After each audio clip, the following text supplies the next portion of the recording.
সালামু আলাইকুম। একটা সুসংবাদ দিতে আসলাম। মিজানুর রহমান আল আজহারি হুজুর, অনেকেই বলেন তিনি আসলে জামাতের ব্যক্তিগত প্রপার্টি, বাট আমি মনে করি জামাত ইসলামের ব্যক্তিগত প্রপার্টি না। বাংলাদেশে যারাই ইসলামিক ধর্মমানা মানুষ আছেন বা অন্য ধর্মের মানুষও আছেন, মিজানুর রহমান আল আজহারি হুজুরের সুন্দর মিষ্টি কথা বা তার যে বোঝানোর চমৎকার ভঙ্গি, সেগুলোর কারণে তাকে ভালোবাসে না এমন মানুষের সংখ্যা খুবই কম আছে। তো যাই হোক, প্রায় 4.5 বছর পরে আজকে বাংলাদেশে এসে পৌঁছেছেন মিজানুর রহমান আল আজহারি হুজুর।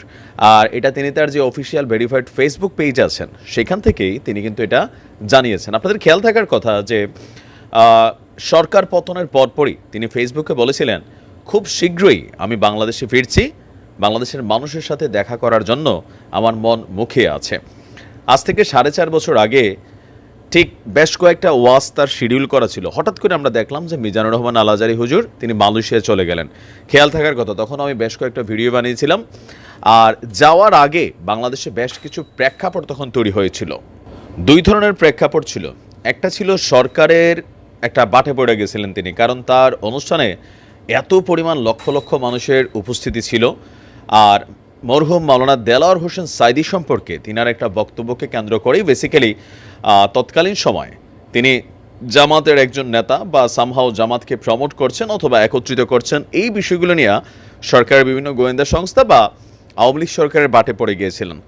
তো হয়তো কোনো এক অজ্ঞাত কারণে আমরা হঠাৎ করে দেখছিলাম যে তিনি ফেসবুকে একটা পোস্ট দিয়েছিলেন যে ব্যক্তিগত কারণে এবং গবেষণার কারণে তিনি হঠাৎ করেই রাতারাতি মালয়েশিয়া চলে গেলেন। এরপরে অনেকে দাবি করেছিলেন যে সরকার হয়তো নানানভাবে তাকে চাপ প্রয়োগ করেছিল, যেহেতু তিনি একজন জনপ্রিয় বক্তা।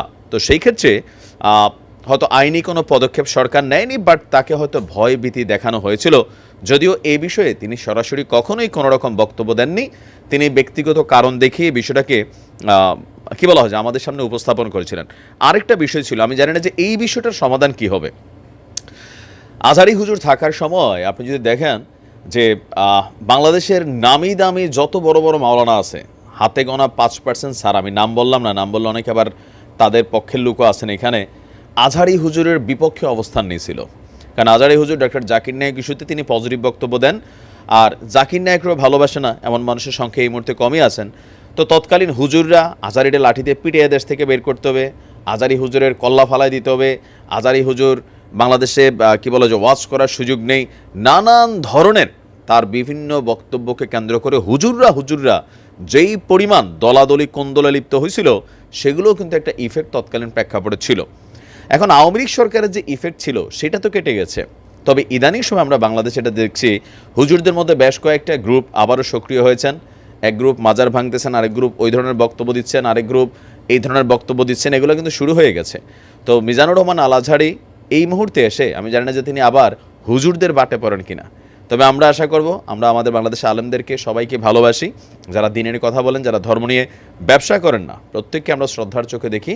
আপনারাও আপনাদের মধ্যে কোনো দলীয় কোন্দলে লিপ্ত হবেন না, সুন্দরভাবে আপনারা আমাদের কার্যক্রম চালিয়ে যাবেন।